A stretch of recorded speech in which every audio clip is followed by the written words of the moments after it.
అదే RTV app వార్తల్ని క్షణాల్లో చదివే అవకాశం ఉంటుంది. ఒక న్యూస్ పేపర్, ఒక టెలివిజన్ ఛానల్ మీ చేతుల్లో ఎప్పుడూ ఉంటాయి. తెలంగాణ రాష్ట్రంలో కాంగ్రెస్ ప్రభుత్వం ఏదైతే నిన్న తీసుకున్న ఎస్సీ వర్గీకరణ చేపడతామని అసెంబ్లీ సాక్షిగా సీఎం రేవంత్ రెడ్డి చెప్పిన తీరును కూడా ఉమ్మడి మహబూబ్ నగర్ జిల్లాలో మాల సంఘాలు, మాల ఉద్యోగ సంఘాలు కూడా వ్యతిరేకిస్తున్నాయి. నిరసన కార్యక్రమం కూడా చేపట్టడం జరిగింది. ప్రస్తుతం మహబూబ్ నగర్ పట్టణంలోని అంబేద్కర్ చౌరస్తాలో కూడా ఎవరైతే సీఎం ముఖ్యమంత్రి దిశబొమ్మ కూడా దగ్ధం చేసిన పరిస్థితి కనిపిస్తుంది. ప్రస్తుతం మిగతా విషయాలు నేను అడిగే ప్రయత్నం చేద్దాం. అన్న, ఎట్లా చూస్తారు? నిన్న సీఎం రేవంత్ రెడ్డి కూడా ఎస్సీ వర్గీకరణ చేపడతామని విషయాన్ని అసెంబ్లీ సాక్షి తీసుకొచ్చారు. దీన్ని ఎట్లా చూస్తారు మీరు? సీఎం రేవంత్ రెడ్డి గారు కూడా స్పష్టంగా చెప్పారు, 1932లో మాత్రమే కులగణన జరిగింది. ఎప్పుడు సెన్సెస్ చేసినా కులపరంగా చేయలేదు, జనాభా ప్రకారమే సెన్సెస్ చేశారని అసెంబ్లీ సాక్షిగా మాట్లాడినటువంటి రేవంత్ రెడ్డి గారు ఈరోజు ఏ ప్రాతిపదికన కుల విభజన చేశారు, ఏ ప్రాతిపదికన ఎస్సీ వర్గీకరణ చేశారని ఈ సందర్భంగా మేము ప్రశ్నిస్తూ ఉన్నాం. మీరు ఏదైతే వర్గీకరణ చేస్తూ ఉన్నారో అది రాజ్యాంగ విరుద్ధమైన వర్గీకరణ.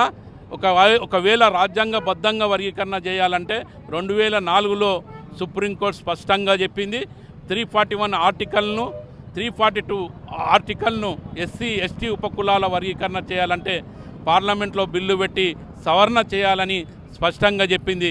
కానీ దాన్ని పాటించకుండా ఈరోజు కేంద్రంలో ఉన్నటువంటి మోడీ మందకృష్ణకు మద్దతుగా మాదిగల ఓట్ల కోసం తెలంగాణ రాష్ట్రంలో మాదిగలని ఈరోజు అధికారంలోకి రావడానికి పావుగా వాడుకొని ఈరోజు ఏదైతే మోడీ తీసుకొచ్చినటువంటి తీర్పుగా మేము భావిస్తున్నాం. ఆ తీర్పు ఆధారంగా కూడా ఈరోజు రేవంత్ రెడ్డి గారు కనీసం కులగణన చేయకుండా ఏదైతే ఆగస్టు 1న 2004 ఇచ్చినటువంటి తీర్పు సుప్రీంకోర్టు ఏది ఉందో దాన్ని కూడా పాటించకుండా ఈరోజు వన్ మెన్ కమిషన్ ఇచ్చినటువంటి రిపోర్టు కూడా తప్పుల తడకగా మేము భావిస్తూ ఉన్నాం.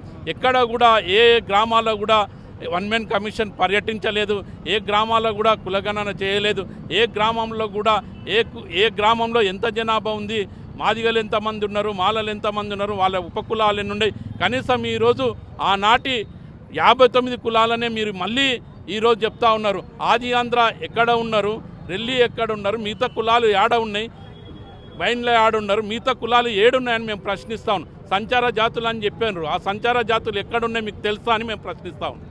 ముఖ్యంగా ఏదైతే ఎస్సీ వర్గీకరణ కాంగ్రెస్ ప్రభుత్వం తీసుకుందని ఎలాంటి కార్యాచరణ తీసుకోబోతున్నారు ముందు? మేము అందరం కూడా ఈ ఫస్ట్ రేవంత్ రెడ్డి గారు ఈ నిర్ణయాన్ని తీసుకోవడం చాలా దురదృష్టకరం. దాన్ని మేము దళిత సంఘాలుగా మేము తీవ్రంగా ఖండిస్తూ ఉన్నాం. ఏది ఏమైనా కూడా దళితులు కలిసి ఉండే విధంగా, దళితుల ఐక్యత కోసం, దళితుల అభివృద్ధి కోసం పెరిగిన జనాభా దామాష ప్రకారం రిజర్వేషన్ శాతాన్ని పెంచాలి తప్ప అక్రమంగా, అన్యాయంగా దళితులు ఎవరు బాగుపడ్డారు, ఎవరు వెనుకబడ్డారు అనేది కూడా కులగణన సరిగా చేయకుండా ఈరోజు రాష్ట్ర ప్రభుత్వం ఈరోజు ఎస్సీ వర్గీకరణ చేస్తామని చెప్పడాన్ని మేము తీవ్రంగా వ్యతిరేకిస్తున్నాం. ఖచ్చితంగా కేంద్ర రాష్ట్ర ప్రభుత్వాలు దళితుల మధ్య చిచ్చు పెట్టి వాళ్ళు ఓట్ల కోసమే రాజకీయం చేస్తూ ఉన్నారు తప్ప దళితులను బాగుపడాలని, దళితులు బాగుపడితే చూడాలను వాళ్ళకు ఎటువంటి కోరికలు లేవు. కాబట్టి దళితుల అంతమే ఈ కేంద్ర రాష్ట్ర ప్రభుత్వాల పంతంగా మేము భావిస్తూ ఉన్నాం. ముఖ్యంగా ఏదైతే మాల వర్గీకరణ, మాలకు సంబంధించిన నాయకులే ఎక్కువ మంది ఎమ్మెల్యేలు ఉన్నారు, ఎంపీలు, దీనిపైన ఎలాంటి స్టాండ్ తీసుకోబోతున్నారు? మేము ఖచ్చితంగా మాల ఎమ్మెల్యేలకు, ఎంపీలకు అందరూ కూడా డిమాండ్ చేస్తూ ఉన్నాము. మీ యొక్క చిత్తశుద్ధి మాలలపైన, దళితులపైన, దళితుల ఐక్యత కోసం మీరు పాటుపడుతున్నారని తెలియాలంటే ఖచ్చితంగా గతంలో తెలంగాణ రాష్ట్ర సాధన కోసం ఎమ్మెల్యేలు, ఎంపీలు ఎట్లయితే రాజీనామాలు చేసి బయటకు వచ్చిండ్రో, దళితుల ఐక్యత కోసం ఈరోజు మాల ఎమ్మెల్యేలు, ఎంపీలు అందరూ కూడా ముక్కుమ్మడిగా రాజీనామా చేసి, ఏ పార్టీలో ఉన్నా కూడా రాజీనామా చేసి దళితుల ఐక్యత కోసం, ఎస్సీ వర్గీకరణకు వ్యతిరేకంగా మాతో కలిసి పోరాడేందుకు మీరు అందరూ కూడా కలిసి రావాలని పిలుపునిస్తూ ఉన్నాం, డిమాండ్ చేస్తూ ఉన్నాం. ఎందుకంటే మీకు మంత్రి పదవులు కావాలన్నా, మీకు ఎమ్మెల్యే పదవులు కావాలన్నా, మా దళిత జాతి బిడ్డలు ఇన్ని సంఘాలు పోరాటాలు చేస్తే మీరు ఈరోజు ఎమ్మెల్యేలుగా, మంత్రులుగా అసెంబ్లీలో, పార్లమెంట్లో కూర్చుంటున్నారు. మీ యొక్క పదవులు మీకు కట్టబెట్టే బాధ్యత మేము తీసుకుంటాము. జాతి కోసం మీరు ఈరోజు రాజీనామాలు చేసి మా ముందుకు వచ్చి దళితుల ఐక్యత కోసం, ఎస్సీ వర్గీకరణకు వ్యతిరేకంగా పోరాడేందుకు మీరు అందరూ కూడా రాజీనామా చేసి రావాలని డిమాండ్ చేస్తూ ఉన్నాం. రైట్ అవుతామినా కూడా రాష్ట్రంలో ఏదైతే రాష్ట్ర ముఖ్యమంత్రి నిర్ణయం ఎస్సీ వర్గీకరణ చేపట్టిన విషయాన్ని కూడా వెనక్కి తీసుకోవాలంటే కూడా మాల సంఘాలు మాల కుల సంఘాలు కూడా ఆరోపిస్తున్నాయి. ఏదైనప్పుడు కూడా అయితే సీఎం రేవంత్ రెడ్డి ఆలోచన చేసి ఎస్సీ వర్గీకరణ విషయంలో కూడా మరోసారి ఆలోచన చేసుకోవాలని చెప్పి వారు డిమాండ్ చేసిన పరిస్థితి కనిపిస్తుంది.